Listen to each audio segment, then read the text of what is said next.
On démarre avec le programme de la soirée pour les joueurs du Real Madrid. C'est l'équipe de France qui sera en lice aujourd'hui à 23h. Les Bleus vont affronter l'Irak dans un match qui semble déséquilibré, mais bon, on a quand même eu pas mal de surprises depuis le début de la compétition, donc attention tout de même à cette sélection irakienne qui avait fait match nul par exemple il y a 15 jours lors d'un match de prépa face à l'Espagne. Bon, en tout cas évidemment les Bleus normalement à 100% devraient s'imposer assez tranquillement, donc Mbappé, Tchouaméni et Konaté seront disponibles pour Didier Deschamps. À noter d'ailleurs, petite information déjà, Aurélien Tchouaméni ne devrait pas participer à cette rencontre, il ne s'est pas entraîné hier.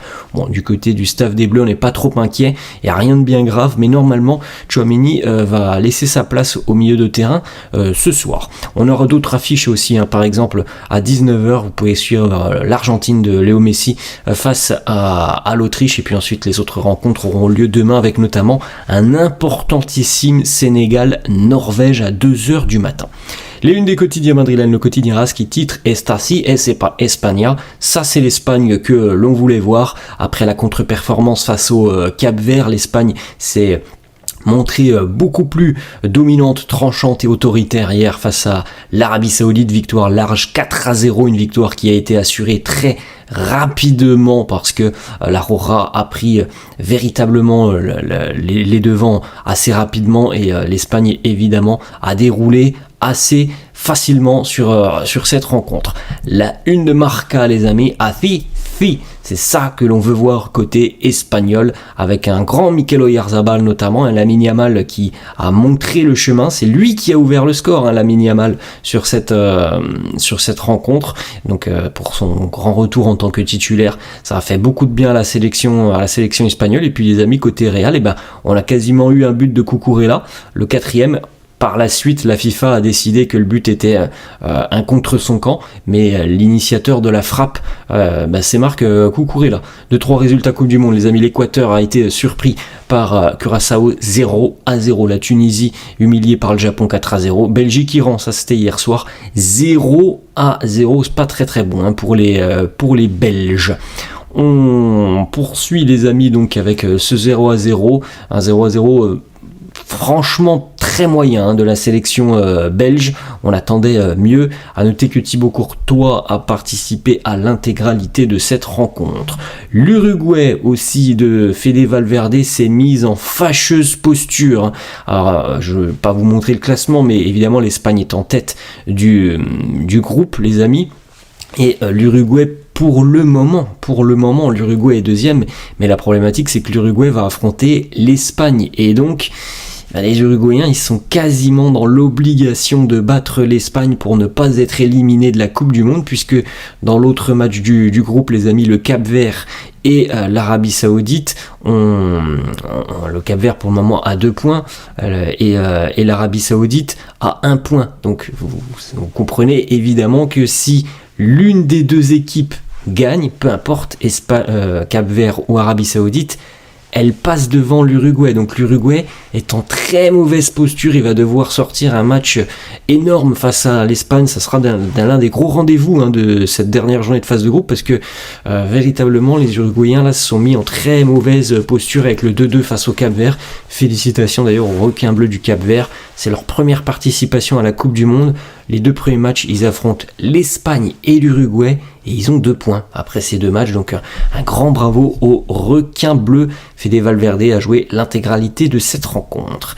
Du côté de l'Espagne, les amis, 4-0 avec donc l'ouverture du score signée Lamine Yamal, et puis ensuite regardez le doublé très rapide, 21e, 24e, Mikel Oyarzabal, et puis en tout début de seconde mi-temps, Altam Bankti, ça c'est contre son camp sur cette frappe de Marc Cucurella. On a retrouvé une Espagne dominante hier. Marc Cucurella sur 7 minutes a joué l'intégralité de la rencontre. L'Espagne tient un 2e clean sheet consécutif, c'est très important les amis dans une compétition comme ça. Je vous le dis, voilà, c'est pas les 4 buts qui vous feront gagner la Coupe du Monde. L'Espagne est capable de marquer des buts. Alors vous allez me dire pourquoi ils n'en ont pas marqué lors de la première journée, parce que ça peut arriver, un accident, c'est toujours possible.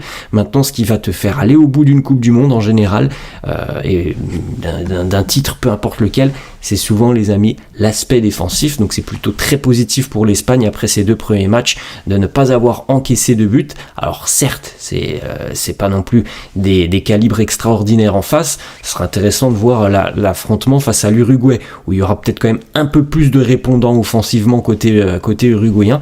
Voilà, c'est quand même une stat intéressante. 52 sur 56 au niveau des passes pour Cucurella, 93% de précision, un tir cadré, 74 ballons touchés, 2 dégagements et donc une frappe qui amène à un contre son camp. Quelques déclarations de Kylian Mbappé en conférence de presse hier. Donc l'équipe de France affronte l'Irak. Il a été questionné sur l'affrontement de vendredi face à la Norvège. Il nous dit: affronter Haaland, je ne suis pas en train de penser à cela. Peut-être que lui pense à nous. Moi, je ne pense qu'à l'Irak. Kylian Mbappé qui a été interrogé sur la suite de sa carrière. Est-ce qu'il y aura peut-être une aventure en Major League Soccer avant la retraite? Il nous dit peut-être, je ne sais pas. David Beckham m'en parle très régulièrement. Autre déclat de Mbappé, questionné sur les idoles du monde du foot, qui est le meilleur entre moi, Haaland, Kane ou Messi? Il nous dit Messi, évidemment, il est le meilleur aux côtés de Cristiano Ronaldo. Le sélectionneur de l'Irak a été questionné par rapport à cet affrontement incroyable. Les Irakiens ce soir vont affronter Kylian Mbappé, et il nous dit: le plan pour stopper Mbappé, on va essayer de demander à disposer de 3 gardiens de but. Ensuite, une autre déclat, les amis, de Wayne Rooney. Wayne Rooney qui prend la défense de Kylian Mbappé et qui nous dit aussi à quel point il faut profiter de Kylian Mbappé. Il nous dit: Kylian, c'est le joueur le plus proche de Ronaldo R9 que je n'ai jamais vu. Je pense que l'on court le risque de ne pas l'apprécier maintenant et qu'ensuite on regardera en arrière et on se dira: j'ai grandi dans cette génération, pourquoi est-ce que je ne l'ai pas plus apprécié? Dans notre société, au lieu d'apprécier ce que l'on a sous les yeux, on essaie de voir les aspects négatifs. On dit: il n'a pas fait ci, il n'a pas fait ça, au lieu de dire: profitons simplement de ce talent générationnel qu'on ne reverra peut-être jamais comme lui. On peut avoir beaucoup d'analyses sur Kylian Mbappé, les amis. Moi personnellement j'adore le joueur, je trouve que c'est un joueur fantastique. Ça m'empêche pas de dire que parfois il manque de faire des efforts. Après les critiques selon lesquelles le Real, comme je l'ai dit, pour moi faut ouvrir les yeux. Si vous pensez que Mbappé est le problème du Real Madrid, pour moi vous avez tort. Après on peut débattre, il n'y a pas de problème là-dessus. Après franchement je trouve que Wayne Rooney est assez lucide quand même. Kylian Mbappé c'est incroyable quand même autour de lui. C'est la haine, elle est souvent très très présente autour de Mbappé. C'est quand même un joueur extraordinaire, mais bon, certaines personnes visiblement ont beaucoup de mal à le reconnaître. Après, comme je l'ai dit, j'ai aucun problème à dire que Mbappé doit faire plus d'efforts. Même lui l'a dit en début de Coupe du Monde, il doit faire plus d'efforts, notamment défensifs. Comme je l'ai déjà dit à plusieurs reprises sur les vidéos quand ça parle du Real, les amis. Oui, il faut aider tes coéquipiers derrière, mais les critiques qu'il prend, Mbappé, c'est quand même incroyable de prendre autant de critiques. Ensuite, on continue les amis avec une information de AS qui nous annonce que Fede restera au Real Madrid, mais en revanche, c'est pas le cas de Tchouaméni ou Camavinga, qui sont des candidats potentiel à une vente au milieu de terrain. Le club fait entièrement confiance à Valverde, il sera de nouveau capitaine la saison prochaine. En revanche, selon AS, l'un des 2 milieux de terrain français pourrait être poussé vers la sortie. Une autre information du quotidien AS, le plan du Real Madrid au milieu de terrain pour la saison prochaine, c'est quand même très important les amis, le milieu de terrain, cet équilibre que l'on doit trouver au milieu de terrain, construire autour de Jude Bellingham qui semble être la pièce maîtresse de José Mourinho. Garder Fede Valverde, vendre Tchouaméni ou Camavinga, on l'a bien compris, et donc potentiellement signer un nouveau milieu de terrain avec les options que l'on connaît déjà comme Enzo Fernandez, Ayoub Boadi ou encore Matheus Fernandez. D'ailleurs, autre information de Fabrizio Romano qui nous donne un nouveau profil au milieu de terrain, le nom, donc c'est Alexis McAllister, joueur qu'on connaît très bien, le milieu de terrain argentin de Liverpool. Alexis McAllister fait partie des joueurs qui sont suivis par le Real. Alors pour le moment, il n'y a rien de concret, il n'y a rien d'imminent, c'est une option parmi les noms que l'on a déjà cités. On n'avait pas eu cette option depuis les premiers jours du mercato, les amis, on n'avait pas entendu parler de McAllister. Et ben voilà, c'est un nom que le Real suit. Ensuite, Fabrizio Romano confirme que le Real n'en a pas terminé avec son marché des transferts et qu'il y aura encore des arrivées. Mais premièrement, là, ce qui va arriver dans les prochains jours ou prochaines semaines, les amis, ce sont des départs. Il faut des départs du côté du Real avant d'imaginer d'autres recrues. Ensuite, Fabrizio Romano confirme aussi que le Real ne veut même pas 1 euro du départ de Dani Ceballos. Les merengues veulent juste que Dani Ceballos quitte le Real. Pour le moment, on n'a pas d'autres informations, on n'a pas plus de clubs intéressés pour le moment, les amis, que le Betis. Alors, ça va arriver, je pense que Dani Ceballos, c'est un joueur aussi qui ne manque pas forcément de courtisans, mais en tout cas, pour le moment, du côté du Real, on veut juste qu'il parte. Ensuite, autre information, les amis, par rapport à Rodri, Fabrizio Romano réitère les informations que l'on avait depuis quelques semaines, c'est-à-dire que c'est très très froid et qu'il n'y a presque aucune chance à l'heure actuelle que Rodri atterrisse au Real Madrid. C'est plus vraiment dans les plans. Si ça l'a été il y a quelques semaines, ce n'est plus le cas aujourd'hui. Une petite déclaration de Sidney Cabral, joueur du Benfica, qui nous parle d'un moment de vie avec José Mourinho l'année dernière au Benfica. Il nous dit: Mourinho, c'est un entraîneur qui est très direct.